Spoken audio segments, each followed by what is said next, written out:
Most people do not fail at compounding because the returns are bad. They fail because their ego is weak, their patience is thin, and they cannot stand carrying a baton that does not look valuable yet. That is the truth.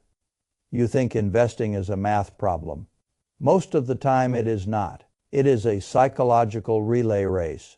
Your present self has to carry a tiny, unimpressive baton long enough to pass it to a future self who will finally have the strength of capital on his side. Most people drop that baton in the first leg. They get bored, they get embarrassed, they get distracted, they get hit by one repair bill, one stretch of bad headlines one month where the account goes nowhere, and they quietly decide the race is stupid. I have watched that mistake my whole life. People imagine wealth begins when the numbers become exciting. It does not. Wealth begins when the behavior becomes non-negotiable. The first stage is not financial. It is moral. It is the moment you decide that a small slice of your life will no longer be consumed by the present. It will be handed forward. That is why I do not judge the size of a contribution first. I judge whether it survives. A man making a modest paycheck who reliably sends a small amount into ownership every month is often building something far more serious than a man with a large income and no discipline. The poor man is learning the relay. The rich man may still be sprinting alone until he collapses.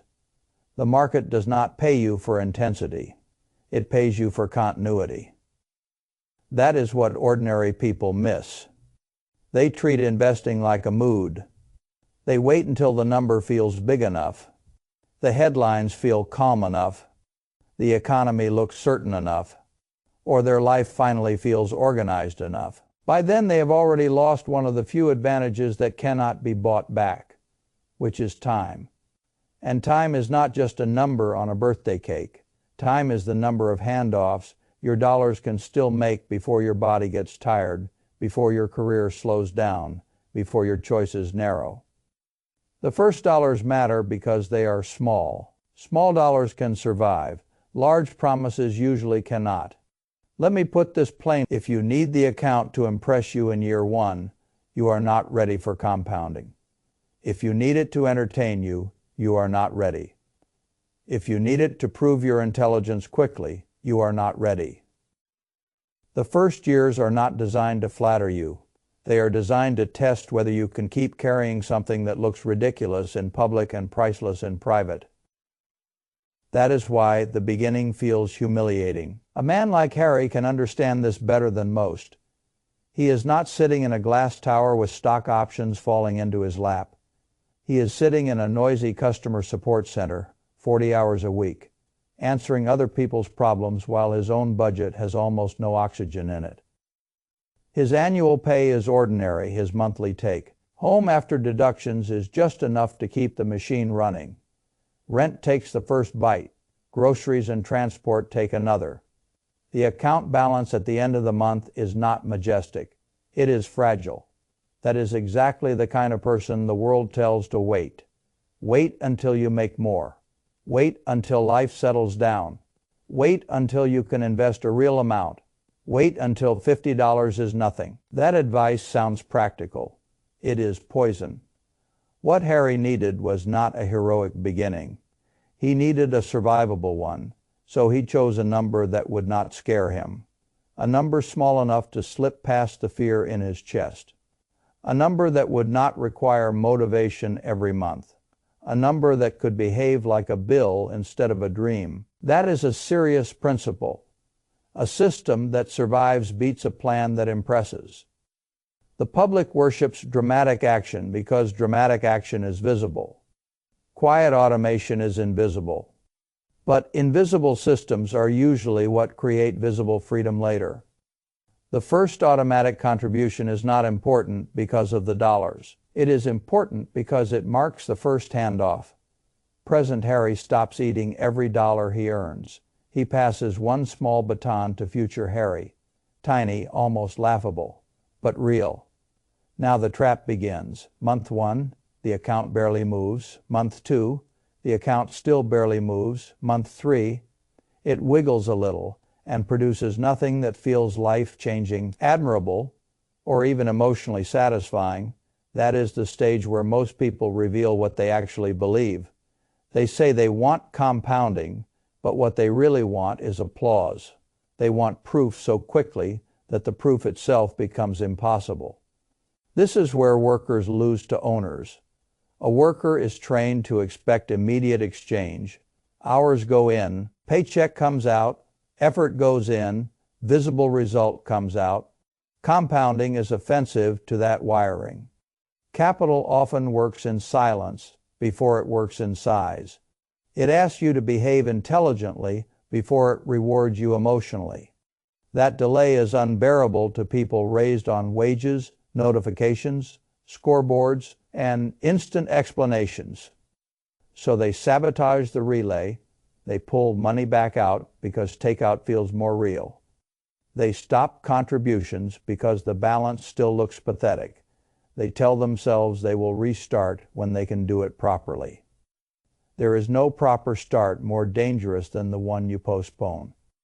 What looks small to the eye can be huge to the identity. When a person begins investing automatically, a new internal sentence appears. I am no longer only a consumer of income. I am becoming an owner of future output. That sentence matters more than the early returns. The first battle is not about portfolio size. It is about self-definition. Harry runs straight into that battle.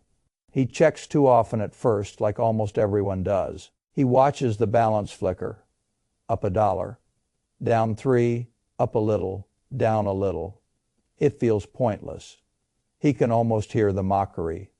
All this discipline for what? A meal, half a tank of gas, a number too small to change anything. But that judgment is shallow. He is evaluating a seed as if it should already look like a tree. Most people do that with money. They stand over the dirt for a week and then conclude the forest does not exist. By the 6th month, something small happens. The account crosses a line that would look trivial to a rich man and extraordinary to a beginner. Not because the amount can buy freedom. It cannot. But because for the first time in his adult life, Harry has a line on his personal balance sheet that slopes in the right direction for reasons other than next Friday's paycheck. That matters. It means some part of his life is beginning to move without being dragged by emergency, appetite, or impulse. Then life does what life always does. It punches him. A repair bill arrives. The old reflex would be simple. Liquidate the little account. Tell yourself it was smart. Promise to restart later. That is how thousands of relay races die before the second turn. But here is where identity starts to harden. Harry does not treat that money as loose cash anymore. He treats it as a baton already in motion. That is different. He can feel the difference, even if he cannot explain it elegantly. The account is no longer a convenience fund. It is not there to rescue every bad week. It is there to build a second worker that will someday outlast the first one. So instead of stealing from the future, he absorbs the pain in the present. He works extra shifts. He sells something he does not need. He patches the hole without touching the seed. That choice is much bigger than the amount involved. He has just defended the handoff. That is the identity stage of compounding. At first, your contributions are too small to impress anyone, but they are large enough to reveal your character. Will you consume the baton the moment pressure appears, or will you carry it through discomfort and pass it on intact? That is the real examination. The market can help you later. In the beginning, only behavior can save you. Year 1 ends and the numbers still look insulting compared with the emotional effort. That is another reason so many people fail. The return seems almost rude. A full year of patience and the visible gain may barely cover a grocery trip. If you have never understood compounding deeply, that feels like evidence against it. It is not evidence against it. It is evidence that you are still in the first leg. You do not judge a relay by the first 10 meters. You judge it by whether the baton keeps moving. This is why I dislike the fantasy language around investing. Fantasy attracts the wrong temperament. The early years are not magical. They are mechanical. Repetition, restraint, small adjustments, quiet persistence. You are not trying to feel rich. You are trying to build a conveyor belt between current effort and future autonomy. That is a better word than excitement. Autonomy. Money that compounds is not just money that grows. It is money that slowly reduces the number of humiliations your life must accept. It reduces forced yeses. It weakens desperation. It softens dependency. It strengthens your refusal power. It gives you the right to say no later because you were willing to say no earlier. Harry starts learning that lesson without using those words. He does not make some glamorous leap in year 2. He does something more important. He nudges. That is how durable wealth is usually built. Not with dramatic declarations, but with controlled increases that your nervous system can tolerate. A raise arrives. A little overtime shows up. He lifts the monthly contribution by an amount so small that nobody would bother telling the story at a dinner table. That is precisely why it matters. It can survive the ego. The public loves giant changes because giant changes produce identity theater. But quiet percentage increases are the real machinery. $5 more, $7 more. A tax refund partly rerouted. A few convenience habits trimmed without turning life into a punishment chamber. It does not look cinematic. It looks adult. And adulthood in money is mostly the ability to keep a good system alive when no one claps. By the end of 2 years, something subtle but powerful has happened. The account is still not large enough to make Harry feel invincible, but it is large enough to feel separate. That is a major turning point. His money begins to seem like another worker in the household. Not a strong worker yet, but a real one. It shows up even when he is tired. It earns a little, even when he is asleep. It proves a new principle. Not every dollar in his life must arrive through direct labor. That is the separation stage. Workers live linearly. Owners begin to live in layers. When you only understand wage logic, every gain depends on your hours, your mood, your health, your boss, your willingness to keep showing up. When you begin compounding, another layer appears, thin at first, then thicker, then eventually decisive. You are still working, but now some of the household effort is being performed by accumulated capital. That is the beginning of escape from pure wage dependence. This is what makes the early period so deceptive. The external numbers still look modest, but the internal architecture has changed completely. The person who was once spending nearly everything is now routing a portion of income into future output. He has moved from one economic identity into another. The world rarely notices that move when it happens. The consequences come years later. Now we arrive at one of the hardest truths in money. The early dollars do the heaviest lifting precisely because they have the longest relay ahead of them. A dollar contributed late can still help. Of course it can. But a dollar contributed early has more handoffs available. It can pass through more cycles. It can carry more time on its back. It can recruit more returns to join it. That is why delay is expensive in a way people cannot feel. They think they are sacrificing only small sums in their 20s and early 30s. Often they are sacrificing entire future workers. Every year of postponement destroys a chain of handoffs that can never be fully recreated. Later money can be larger, but it cannot be earlier. The lost relay is gone. Harry does not become a millionaire in 5 years. That is not the point. The point is that around year 5, the account starts to produce evidence that the system has a pulse of its own. The gains are still smaller than the contributions overall, but no longer embarrassingly. So the line is no longer flat enough to ignore. The machine has not taken over, but it has woken up. This is a dangerous stage because it tempts the ego in a new direction. Once people see the first signs of life, they become impatient again. Now they want acceleration. Now they want a shortcut. Now they start flirting with stock tips, leverage, options, concentrated bets, and every other seductive story that promises to compress 10 years into 10 weeks. That is where many relays are not dropped, but thrown. The crowd cannot tolerate normal compounding. It always wants to decorate it with drama, but drama is usually what destroys the handoff.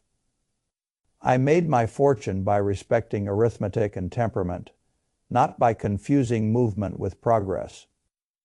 When people get a little early success and immediately go hunting for a bigger thrill, they are acting like a runner who finally receives the baton cleanly and then decides the next move should be acrobatics. No, the next move should be another clean handoff.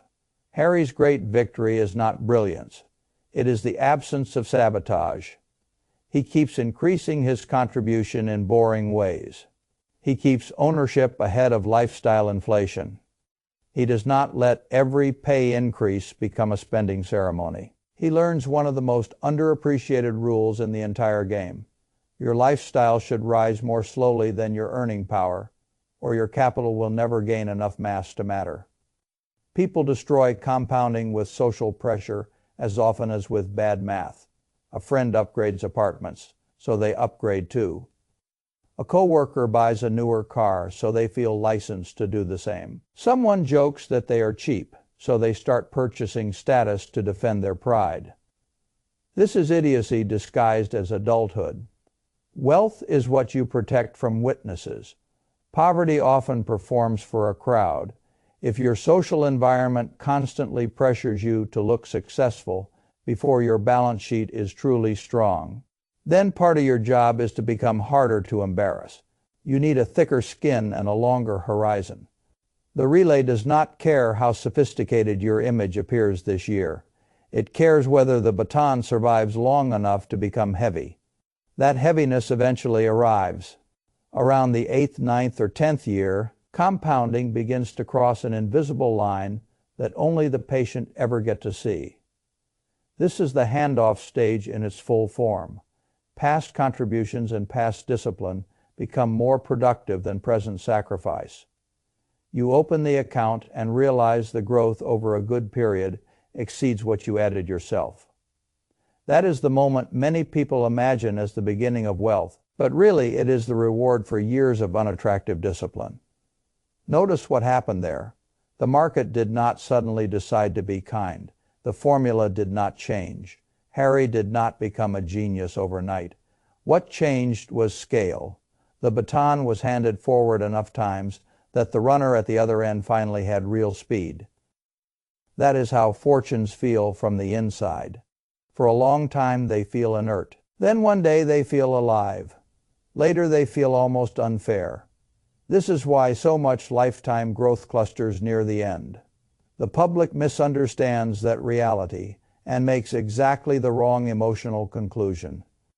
They see large late-stage growth and assume the secret was higher intelligence, bolder risk, or a lucky stock. Very often, the secret was simply not quitting in the ugly years, not quitting when the account was small, not quitting when the results were boring, not quitting when an emergency made the contributions look dispensable, not quitting when everyone else seemed to enjoy their money more, not quitting when the graph looked too flat to justify the discipline. That is the relay, not a sprint of brilliance, a chain of refusal. You must refuse the impulse to consume every surplus, refuse the temptation to judge the system too early, refuse the humiliation of comparing your quiet accumulation with other people's loud spending. Refuse the stupidity of interrupting a process that needs time more than talent. At some point, the job changes early in the race. You push the baton forward with fresh contributions. Later, the baton carries more momentum on its own. When that shift arrives, your responsibility becomes protection. Protect the habit. Protect the low-cost structure. Protect the emotional discipline.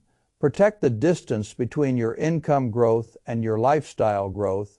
Protect the account from your own boredom, vanity, and panic. That is a sophisticated idea hidden inside a simple routine. The goal is not merely to save. The goal is to engineer a handoff from labor to capital. Once you understand that, the small starting number stops looking embarrassing. It starts looking intelligent. A tiny automatic contribution is not a confession of weakness. It is the first legal transfer of power from your present self to your future self. That future self may be calmer, stronger, freer, and harder to exploit precisely because you began before the numbers were flattering. I have said many times that the stock market is a device for transferring money from the impatient to the patient.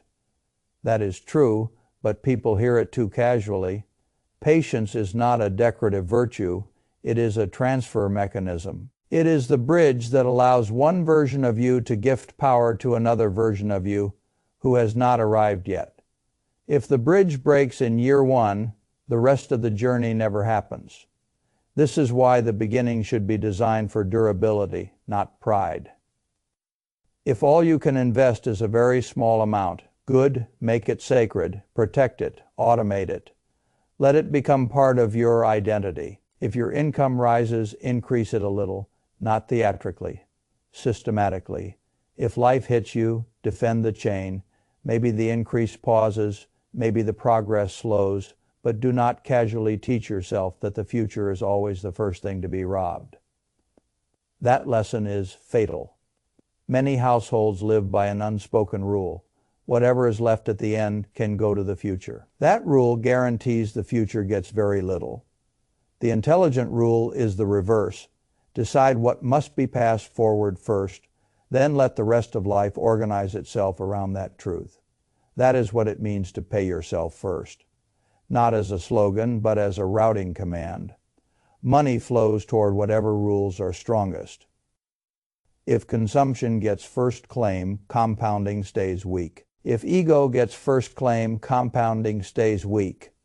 If convenience gets first claim, compounding stays weak.